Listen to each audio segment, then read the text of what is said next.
Masalahnya bukan hanya krisis global.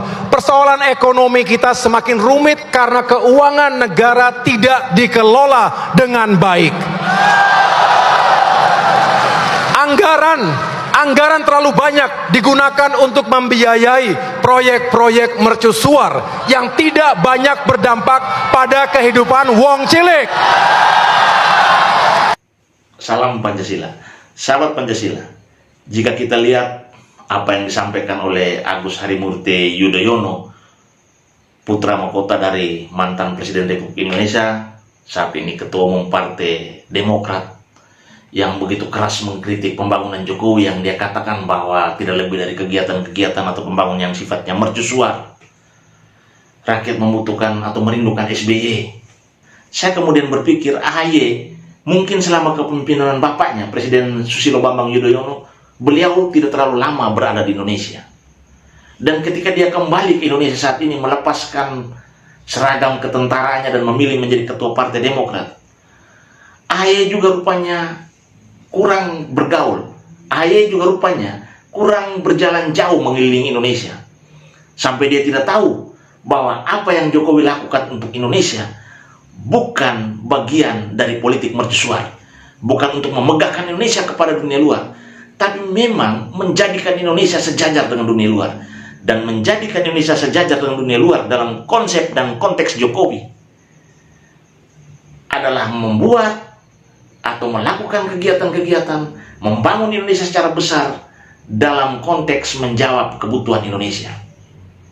Pak AHY mungkin tidak pernah datang ke wilayah-wilayah timur, semisal Nusa Tenggara Timur, melihat bagaimana sebelum kepemimpinan Jokowi aksesibilitas masyarakat menuju puskesmas saja susah.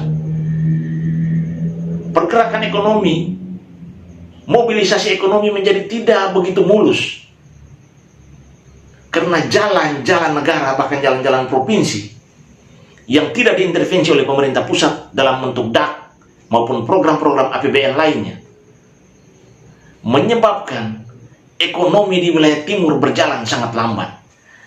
Dan Jokowi secara luar biasa melalui proyek-proyek yang sifatnya multi years dengan anggaran yang juga luar biasa besar, berhasil membangun infrastruktur di wilayah timur, dan infrastruktur ini menjadi jembatan menuju kesejahteraan. Karena dengan infrastruktur yang ada, aksesibilitas menjadi terbuka, arus barang dan orang menjadi lancar. Pintu-pintu yang terisolir kemudian terbuka. Dan AHY setiap kali menyerang Jokowi dengan mengatakan bahwa pembangunan yang dilakukan oleh Jokowi adalah bentuk pembangunan yang mercusuar, pembangunan yang tidak memperhitungkan rasio utang, memberikan beban kepada pemimpin selanjutnya, adalah pernyataan yang bagi saya tidak lebih dari pernyataan seorang pemimpin yang cengeng. Seorang pemimpin yang lebih memikirkan tentang bagaimana membangun prestisenya ketimbang berkorban bagi rakyatnya. Jika AHY mau menjadi pemimpin, harusnya yang dia katakan adalah semua pembangunan berskala besar dengan intervensi dana yang luar biasa untuk kemaslahatan rakyat bukan merupakan sebuah beban, apapun namanya. Dan sebagai pemimpin yang akan datang harus siap memikul beban atau konsekuensi pembangunan, memikul konsekuensi tanggung jawab berdasarkan beban pembangunan yang sudah digelontorkan oleh negara untuk kepentingan rakyatnya. AHY mungkin dididik dengan kondisi yang serba ada. AHY terlahir di wilayah atau daerah yang semua hal serba cepat dan serba tersaji. Semuanya serba ada. Ketika AHY menginginkan kursi kepemimpinan, ada organisasi, ada lembaga yang sudah disiapkan untuknya. AHY selalu dipersiapkan segala sesuatunya dengan karpet merah. Begitu mulus dia melangkah. Dia tidak pernah merasakan penderitaan. Bahkan dia tidak pernah merasakan proses. Makanya ketika pernyataan-pernyataannya mengkritik apa yang dilakukan oleh Jokowi, pernyataannya itu menjadi bahan candaan semua orang. Bahkan menjadi pertanyaan, apa yang sudah SBY lakukan? Apa juga yang sudah AHY lakukan? sebagai sebuah partai yang berada di parlemen, pernahkah partai ini memberikan kontribusi? Ataukah hanya tahu menolak kebijakan pemerintah dengan mengambil sikap walk out?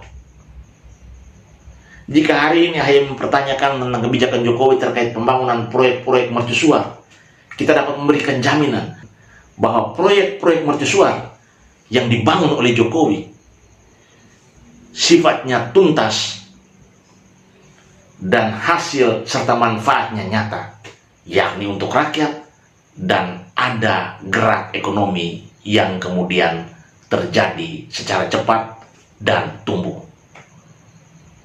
Pertanyaan terbalik, bagaimana dengan Hambalang? Bagaimana dengan sejumlah kasus korupsi di zaman kepemimpinan SBY yang menyebabkan banyak kader Partai Demokrat terpenjara? Kenapa dosa-dosa ini tidak pernah diungkap, tidak pernah dikeluarkan oleh AHY? Namun dia tutup dan melihat dosa-dosa orang lain, dan pernyataan AHY kemudian mengaminkan pameo kuman di seberang lautan nampak, namun gajah di pelupuk mata tak nampak. Salam Pancasila.